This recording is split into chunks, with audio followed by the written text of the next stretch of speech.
We do it every day. Add to cart, tap and swipe. But what are we spending our hard-earned cash on? And how are retailers positioning themselves to ensure you're spending with them? We find out over the next half hour. This is Insights from Africa. I'm Bronwyn Seaborn, and on this episode, we check out our spending habits. Well, Africa is one of the fastest growing consumer markets in the world. That's thanks to an expanding population, urbanization and digital access. And this is brought into sharp focus over the December-January period, as it's usually a high spend period given events like Black Friday, Christmas and back to school. So where are we putting our money? Joining me to unpack that in detail in the South African context is Charles Muller, the head of Personalization Center of Excellence at Standard Bank.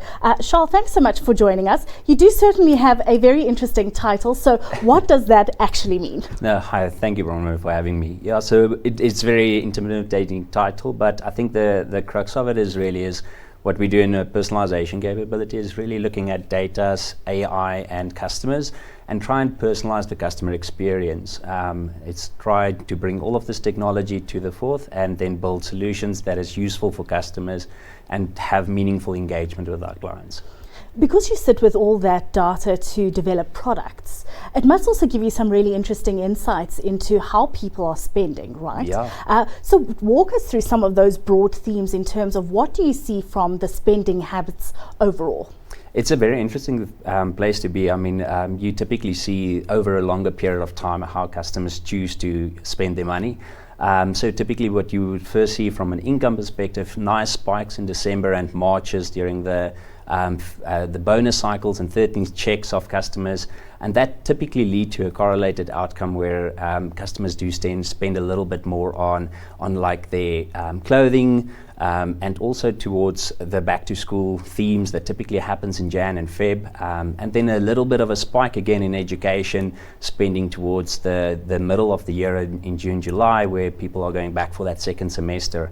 That said, that's all on the one side of the cycle, but what we also see is appreciation for the trends where certain times and moments in their lives, like towards December time, people tend to spend a little bit more on self-care and health, which is sort of that investment in yourself. You know, you had a long year's worth of work behind you, so how do you sort of treat yourself a little bit and look to yourself inwards and rejuvenate for the new year as well? We're going to dive a little bit deeper into that, but before we get there, you know, amidst all these trends that you mentioned, and particularly at this time of year when you're talking about high spend, but we're also taking a look back at the previous year, Standard Bank has launched something called SB Money Reels. Yeah. What exactly is that? Yeah, so the Standard Bank Money Reels is actually a very exciting launch that we did. We dropped it early in November.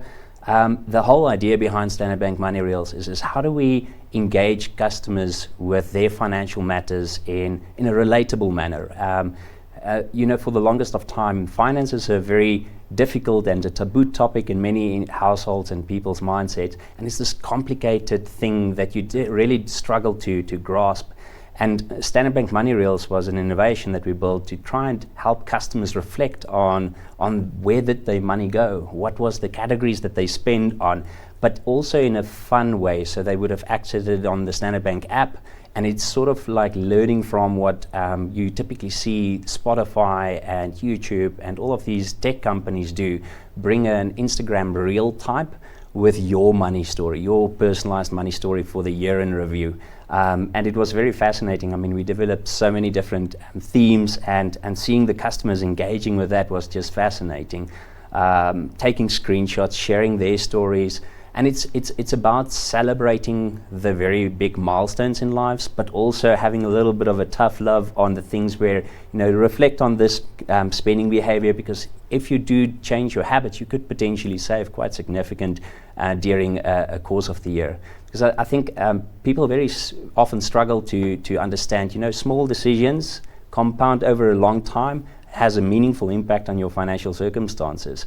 And to breach that communication barrier, we developed this Money Reels inside of the Standard Bank app to help customers just relate and talk and think and reflect on their finances throughout the year cycle. So let's drill into some of those interesting kind of themes that came through on these reels. I know in a previous chat before we came onto air, you were saying that there was one thing everybody loved to spend their money on. What was that? That was Mzansi has spoken. Fried chicken was our favorite takeout restaurant. It was very fascinating to just observe the way that the spending wallets has really related towards people.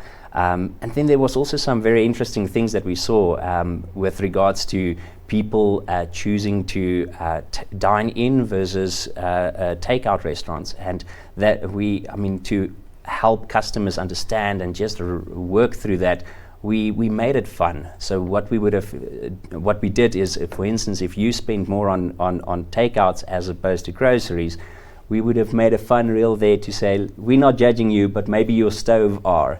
And it's bringing the human back into the conversation and that trust relationship. And we saw customers' response being very positive with that. Having a fun banter and a roast me on social media post, it was very interesting to see and observe. So did you then find a theme that more people were making use of delivery apps rather than groceries? Or do we still see groceries holding strong while delivery apps are making their way forward? You know, where are we spending? Are we cooking at home? Are we eating in? Are we doing both? What's happening? We're definitely doing both. I think the cooking at home is still the vast majority. So we do see that more than 90% of that within the between takeouts and groceries or in dine-in, 90% is on the dine-in side. So I think that's still a very strong signal that we do eat in home. And that translates actually, interestingly enough, to seeing when we look at that, the budget makers in our base, where we say, okay, for the vast majority of the year, you were within a budget. That's up to 70% of the base, which is fascinating to see. But when we look at the emergence of the delivery apps, we do definitely see like Uber Eats and Mr. Delivery coming in strongly into that fast food market. And I think a large part of that is the appreciation for the variety. So maybe some people in the previously would have dined in, but now, or take out the groceries and put forward a family meal. But now you have a variety of options with these apps, and you can actually have access to so many different food styles, etc. And you can definitely see that in the data, as well as delivery services is increasing its share in that grocery versus takeout category. You know, Charles, we talk about where people are spending, and we had a look at the SB Money Reels. And like you say, it's bringing this lightheartedness to it, but in a very real way. Because when you know that you can spend on certain things, when you know what your budget is, then it's fine to get the Uber Eats, the Mr. Deliveries, to really feel empowered by it all. So while we call it tough love, it's tough love, but it's really all that, we don't want to hear about it, but sometimes it's really good to hear these things, right? Yeah, absolutely. And I think that for us is very important. I mean, part of what we do in the personalization team is we really live by mission and led by the group purpose as well. Africa's home, we drive for growth, and we strongly believe that the growth of this continent lies in the financial prosperity of our customers.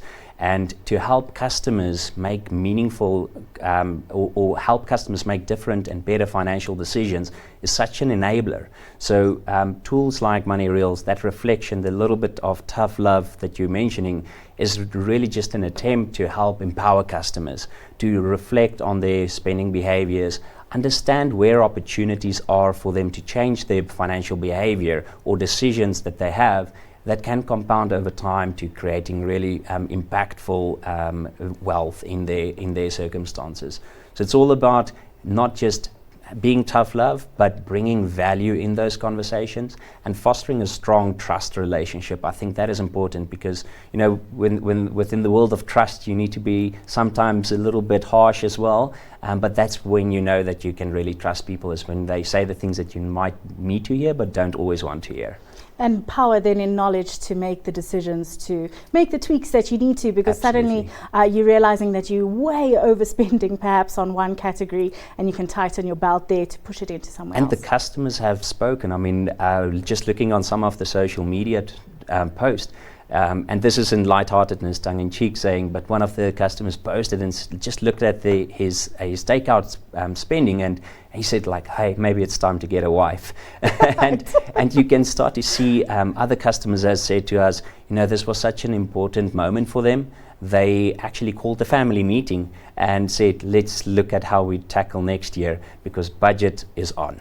And I think that for me is the importance of making impactful and building products that adds value to the empowerment of our customers. And I believe that such innovations like our SPG Money Reels is definitely one of those that help to start the conversation, and hopefully it will have that meaningful impact in the customers in 2026. Well, I'm definitely going to go find some of those SB Money Reels when I get back to my desk. But for now, Charles, let's leave it there. Thanks so much for your time. Thank you very much. Thank you for having me.